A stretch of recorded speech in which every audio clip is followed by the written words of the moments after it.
स्वाति मालीवाल जी की एक वीडियो सामने आई। मुख्यमंत्री आवास के ड्राइंग रूम की वीडियो सामने आई। उस वीडियो को पूरे देश ने देखा।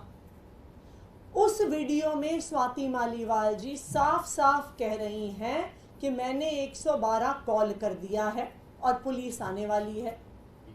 तो उनके अपने शब्दों से ये स्पष्ट है कि जिस समय का वो वीडियो है वो उस समय के बाद का है जहां पर वो क्लेम कर रही हैं कि उनके ऊपर हमला हुआ। लेकिन उस वीडियो को देखकर साफ साफ नजर आ रहा है कि स्वाति मालीवाल जी के ना कपड़े फटे हुए हैं, ना स्वाति मालीवाल जी दर्द से कराह रही हैं, ना स्वाति मालीवाल जी के सर पे चोट लगी हुई है। जो सारी बातें स्वाति मालीवाल जी ने अपनी शिकायत में कही हैं, जो स्वाति मालीवाल जी ने एफआईआर में दर्ज करवाई।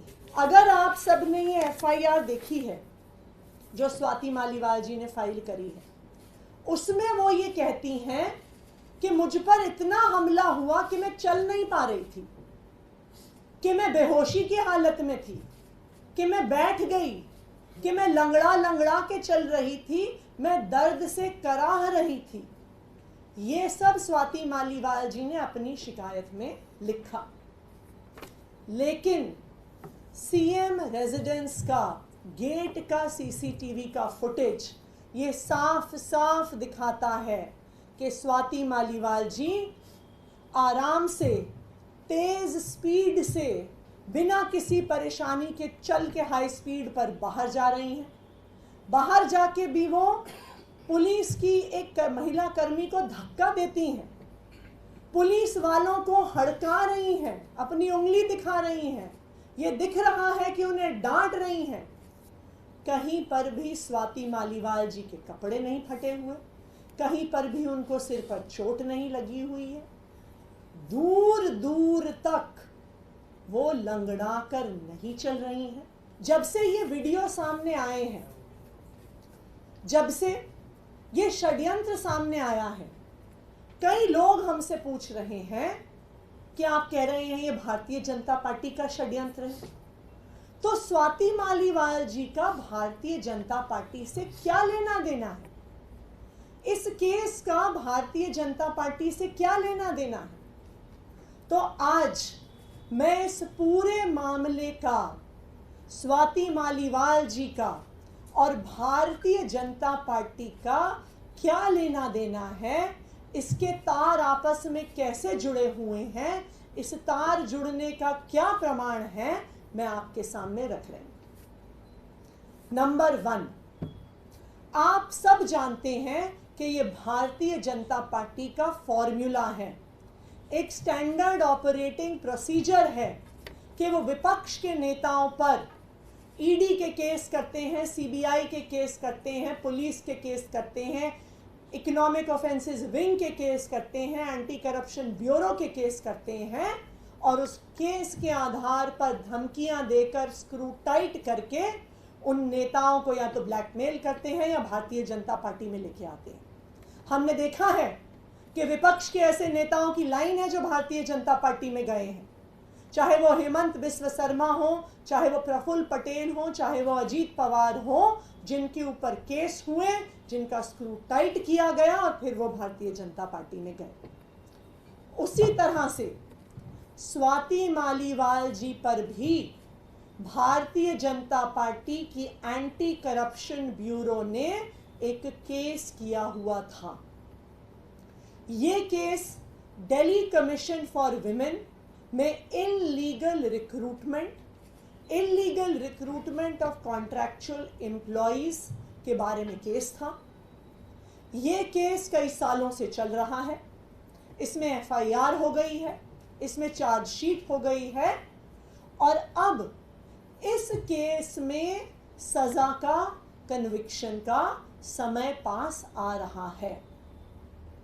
हमारा ये मानना है कि इसी केस को आधार बनाकर, जेल की धमकी देकर, सजा की धमकी देकर स्वाति मालीवाल जी पर दबाव बनाया जा रहा है, उनको इस षड्यंत्र का हिस्सा बनाया जा रहा है, क्योंकि ये भारतीय जनता पार्टी का स्टैंडर्ड ऑपरेटिंग प्रोसीजर है, number 1। Number 2, Bharatiya Janata party का इन्वॉल्वमेंट कैसे दिख रहा है, उनकी पूरी मशीनरी MHA से दिल्ली पुलिस तक कैसे काम कर रही है, उसका दूसरा प्रमाण कल 30 हजारी कोर्ट के सामने आया।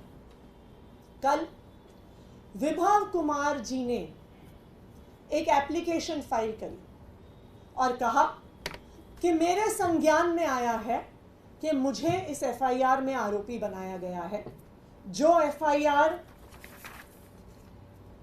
पिछले 2 दिन से सारे मीडिया वालों के पास है।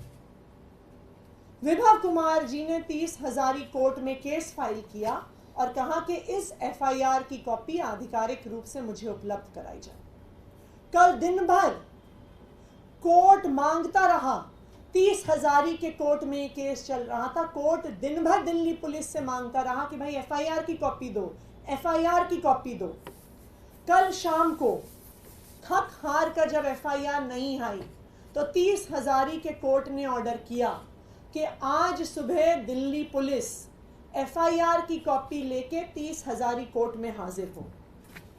और अब आप देखिए कि आज सुबह दिल्ली पुलिस कोर्ट में एक जवाब देती है, जो हम आपसे शेयर करेंगे, कि ये FIR बहुत सेंसिटिव है, इसलिए इस FIR को हम कोर्ट में जमा नहीं कर सकते, हम आरोपी को नहीं दे सकते।